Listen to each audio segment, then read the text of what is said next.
What's up, my wizards? Dev from SBMTG plays with the decks. Here's the thing. We've got blue-red Thopters for you today. A deck that sort of fell out of style when, like, Ensoul Artifact and Shrapnel Blast, left the format a few months back. But I still think it's got a lot going for it. And this deck you can make for just anywhere between $50 and $80 on TCG Player, whether you're going by the low or the median prices. Pretty fair price compared to a lot of the standard decks nowadays. 22 creatures in this deck, that's about where we want to be. And we'll start off by talking about Hangerback Walker, the only money in the entire deck, really. Everything else is fairly cheap, that's the good news. We just have to play it in the deck. It's the absolute best card in the deck because at the end of the day it might be the best card in Standard. We're not totally sure about that one, but it's in more Standard decks than probably any other card. There's a reason for that, and it's very much on theme for us. A powerful card that we are forced to play.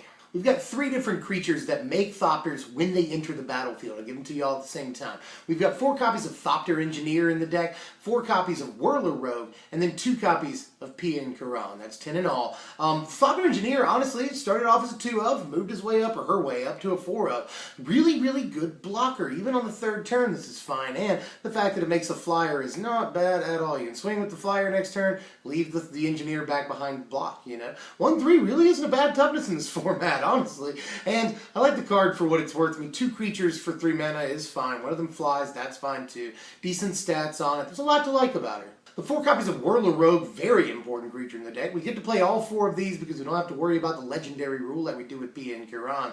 And this can make things unblockable. That's really good, especially considering although we do have a bunch of flying tokens, there's still a lot of creatures in the format that fly and are really important. So we got to get through those or up under those however we can. So Whirler Rogue is very good, especially considering all the buffs in the deck. We're playing 2 creatures that buff our guys plus Ghostfire Blade. So some of our creatures will get reasonably big even if they start off as 1/1 flyers. So being able to make a creature go unblocked is actually really important when those creatures are like 4 and 5 power. And the Pien Karan Nalar, the other most important creature in the deck.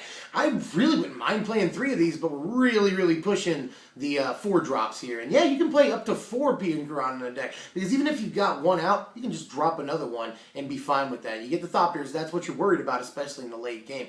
This can win the game for us in that it can deal a little extra damage every turn, or it can pick off small creatures, allowing us, to get through with our Thopters. You just pick off, like, other Thopter tokens from Hangerback Walkers.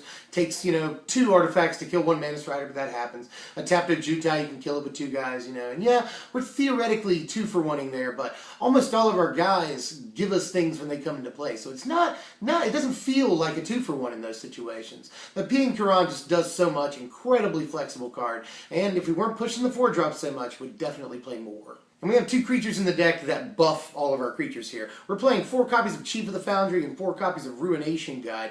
None of which buff, actual Whirler Rogue or Pien Karan or Thopter Engineer. Won't buff those guys. But it'll buff all the dudes they make, and it'll buff Hangerback Walker. Ruination Guide buffs Chief of the Foundry, so that's cool. Just really awesome. We need something to make our guys bigger. I mean, we've got a bunch of, 1-power flyers. That's a good start. We want to turn them into at least 2-power flyers. And if you can have both a Ruination Guide and a Chief of the Foundry out, our guys are 3-power flyers. That is very formidable. And once we get through with a couple of guys, we get in the game really quick. 14 spells in this deck, and we're playing a few of them for just the 1 mana. We start you off with 3 copies of Fiery Impulse and just 1 copy of Clutch of Currents here. Now, of course, we could play Wild Slash. I do feel like the format is, me and Tony were just talking about this the other day, the format is moving away from Wild Slash in favor of Fiery Impulse. When we first started playing Impulse, we'd see like a 2 or 3 of Impulse and a 4 of Wild Slash. Now we're inverting those numbers, and some decks don't even play Wild Slash at all. Although I still think Wild Slash is an important card, but Fiery Impulse takes out everything Wild Slash does, and then some. And we've got a lot of really important creatures at just 2 and 3 toughness in this format. Notably, Morph creatures. Jace is a very important creature, obviously. Soulfire Grandmaster, Nissa to a certain extent. There's a lot of creatures in the format, aggro guys in general, that are, easy to hit with a Fiery Impulse. And Clutch of Currents is in there as a 1-of because we don't absolutely need it, Something like 10 of our creatures make Thopters when they come into play, So those are really good to Clutch of Currents, or you can use it as, pseudo removal against their guys. And later in the game you can awaken it. I like everything about Clutch of Currents, but I don't want to play a ton of copies of it. We're playing 2 Negate in the deck. Negate does an awful lot for us. Not only will it take out, if you smell a Radiant Flames or a Languish or a Planar Outburst, God forbid, coming your way, you can just negate that. Don't have to worry about it. So it counters sweepers is number 1. Not only that, but it counters Atarka's commands, Temur Battle Rage, Dromoka's command, Dromoka's command, Atarka's command, just all of those important instants and sorceries in the format right now. We're playing an awful lot of them. Not only that, but it counters Gideon's. A card's very, very good against us because it can keep up with our production, and it's a buff in and of itself. So we've got to be able to counter Gideon's and other Planeswalkers for that matter. Just the card does a lot for us in this format, not only countering sweepers, but big cards that will outclass us in the long game. And 2 copies of Treasure Cruise to finish off the spells here. Yeah, we had a couple of extra slots. You could always run Wild Slash. You could run more Clutch of Currents if you wanted. You could run a couple of other creatures, But I think that this is a good slot for a draw spell, whether you want to play Anticipate, Dig Through Time, or Treasure Cruise. I went Treasure Cruise here. It's a very budget option. It draws us a whole 3 cards, which is amazing. I'd rather play it over Anticipate, but if you want to play Anticipate, I can totally see doing that too. But for my money, I'm picking Treasure Cruise. A total of 6 artifacts and enchantments make up the rest of our 16 non-creature spells in the deck. Starting off with 4 copies of Ghostfire Blade. I've already mentioned the card. I think it's a no-brainer that we play it. All 20 of our creatures either are or create colorless creatures, and Ghostfire Blade is just amazing. And who's saying we can't equip a Ghostfire Blade to a Pia and Karan? If we want to pay the mana for it, we absolutely can. Or a Warlord Rogue, we can do it if we want to. But mostly we're going to be putting this on Thopters, making them 3/3 flyers, and that's really good. They can block and trade with a Mantis Rider at that point. That's insane when you think about it. So, just having a 3/3 flyer at any time for as cheap as possible is just a really good deal, right?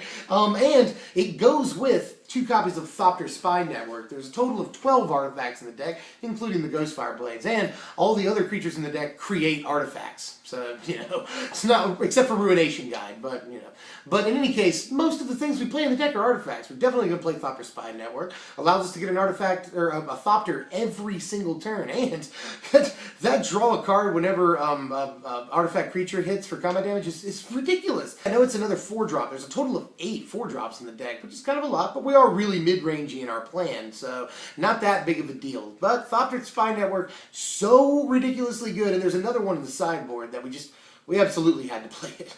24 lands in this deck, and this land base pretty much builds itself, I do want to play the copy of Foundry of the Consoles. Has synergy with a lot of stuff we're doing, Pia and Karan, Ghostfire Blade, lots of stuff.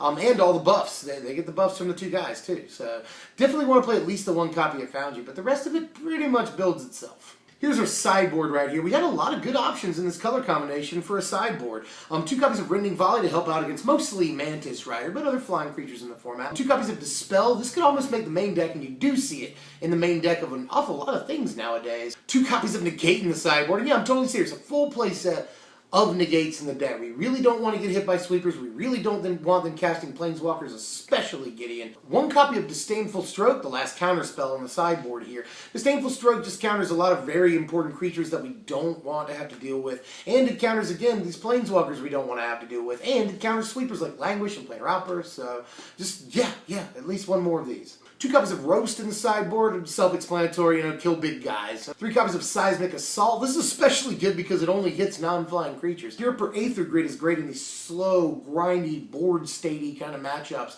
where we can't get through as often as we'd like to, So Europe or Aether Grid can really just deal a couple of damage a turn for us and end up winning us the game. 1 copy of Clutch of Currents in the sideboard, just to supplement the main deck copy. And finally, 1 copy of Thopters Spy Network, just to supplement, again, the main deck copies of this card. Here are your power rankings for this deck. A final score of 61, which is about where you want to be. You're spending about 50 or 80 bucks on TCG Player to make this deck. So really 61's not bad. It breaches the 60 mark. That's a good thing. Good line to be above. And we do a lot of things fairly well. We don't do anything really, really poorly. We could be a little bit better in the defense department, and we could have better resiliency and versatility for that matter. But that said, Hangerback Walker brings us some resiliency. Just the fact that, even if we get swept, just playing 1 creature can put 3 creatures on the board is a pretty resilient thing to do, too. And Thopters Spy Network is obviously a ton of reach and resiliency, too. We have a little bit of an advantage over a lot of Tokens decks, because sure, Tokens decks will play Hangerback Walker, yes, but they'll also play, like, Gideon, some will play Retreat to Emeria, Dragon Fodder, Hordling Outburst, and none of those tokens fly. All of ours do.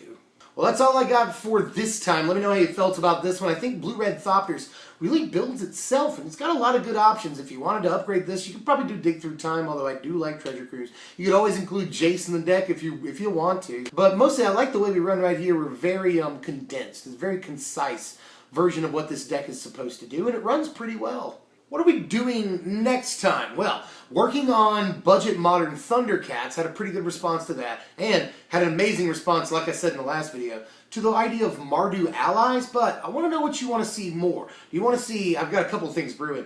The Mardu allies deck that's kind of like a Rally the Ancestors deck. Got a lot of reanimation options, use Zulaport Cutthroat and Claster Healer in a Trixie deck. Or do you want to see just the straight up Mardu Allies aggro deck that plays a lot of solid creatures? It doesn't necessarily rely on big tricks. It might play a March from the Tomb or two possibly, but we're not trying to rally for the win. We don't play, Claster Healer. We just mostly play efficient aggro creatures. Which one of those would you rather see? If you enjoyed this content, do me a favor, hit the thumbs up button. It takes like 2 seconds and it just helps us out tremendously. I had no idea. Really appreciate it when you do that. Like, share, comment, let us know how you felt. I'm always into that. And sub if you're new or if you haven't done that yet. It's really cool when you do that. I'm Deb from SBMTG. Thanks for watching, my wizards.